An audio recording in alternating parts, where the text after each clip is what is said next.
বছর হয়ে গেছে, আর সময় দেওয়া যাবে না। এবার স্থানীয় সরকার নির্বাচনে সরকার পরিবর্তন হয় না, ভোট করছে, ভোট করছে। আছে না মাঝে মাঝে ভোট করছেন না, ক্ষমতা আসার পর কে বর্ষার ক্ষমতা থাকবে। এই সরকারের মধ্যে কিছু কিছু লোকের মাথা ভোট করছে, আছে না ভোট করছে, তারা বর্ষার ক্ষমতা থাকতে চায়। জনগণ কিন্তু প্রত্যক্ষ করবে না, বিনা ভোটে ক্ষমতা থাকবেন। জয়পুরটা কোথায়? আপনার কালকে আমাদের উন্নত ফোন ছেড়ে দেবেন তো, আপনি পাবে কোথায়? দল হিসাবে কারো পাবেন একটা ব্যক্তি। সুতরাং এটা পাচ্ছেন তারা তার অনৈতিক নিয়মকে জাতীয় নির্বাচনের তারিখ ঘোষণা করুন এবং এই বছর নির্বাচন করতে হবে। সংস্কার কর্মসূচি শেষ করুন, তাদের অনেক সুবিধা সুবিধা পাইছে।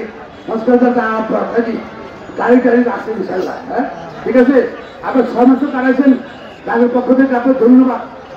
সংস্কার আপনারা সুপারিশ করছেন, আপনার কারণে আপনার সংস্কার ভাই আমাদের। আপনি প্রতি সংস্কারে আমাদের ক্ষতিগ্রস্ত হচ্ছে, আপনার সংস্কারে এসব সব কারখানে আমাদের অর্থনীতি ক্ষতিগ্রস্ত হচ্ছে। আজকে বাংলাদেশের আইনশৃঙ্খলা অবনতি, সরকার পারতেছে না, আমরা সবাই চেষ্টা করতেছি, পারতেছে না। আজকে অর্থনীতি খুব খারাপ অবস্থা, ডলার সংকট, ব্যবসায় সংকট এবং জাতীয় সম্পত্তি আজকে সরকার না হলে এটা সমর্থন না। আমরা চাই এই সরকার সফল হোক, সরকার সরকার আমরা চাই বাংলাদেশ যাতে এই সরকারের মানুষকে মনে রাখে যেন আপনার তাড়াতাড়ি অনতি বিলম্বে জাতীয় নির্বাচন তারিখ ঘোষণা করুন। জাতির কাছে যে আশা আপনাদের উপর, সে আশাটা বাস্তবায়ন করুন এবং আশা করি তাহলে জনগণ আপনি দুদিন ক্ষমতা মনে রাখবে। আর যদি কেউ যদি ষড়যন্ত্র করেন, যদি সেই জনগণ পদ্ধতি করবে। আশা ব্যক্ত করি সর্বশেষে আমাদের মুরব্বী এলাকার তিনি সিঙ্গাপুরের চিকিৎসাধীন আছেন, তার জন্য সবাই ষড়যন্ত্র করছে, অনেকেই ষড়যন্ত্র করছে তারেক রহমান সাহেবকে যেন বাংলাদেশের প্রধানমন্ত্রী না হতে পারে। সাবধান,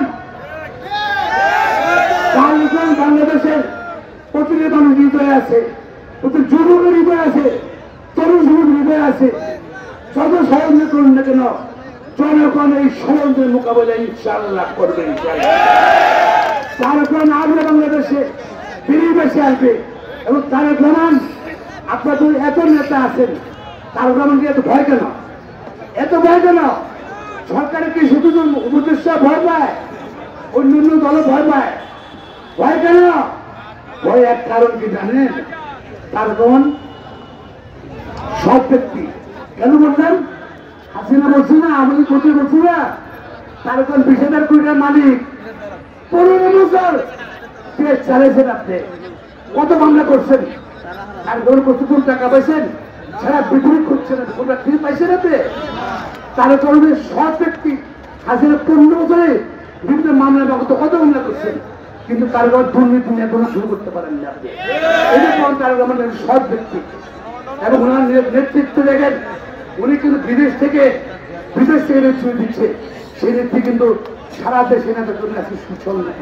এই দলকে ধরে রাখা, একত্র রাখা, এটা একমাত্র আমাদের প্রিয় নেতা যারা তার গণদায় সম্ভব হয়েছে। আমি করতে চাই না, কি অত্যাচার করেছে, কি আমার নিজের পিছনে আমার চোখ আগ্রহ করতে গেছি, আমাকে একটা গুলি করে চলছি, গুলি করেছে আপনি শত্রুর সাথে আমি করেছি, কিন্তু আমি না খবর তুলেন এবং যারা মিথ্যা বলে তাদের আমরা থানায় বলবেন।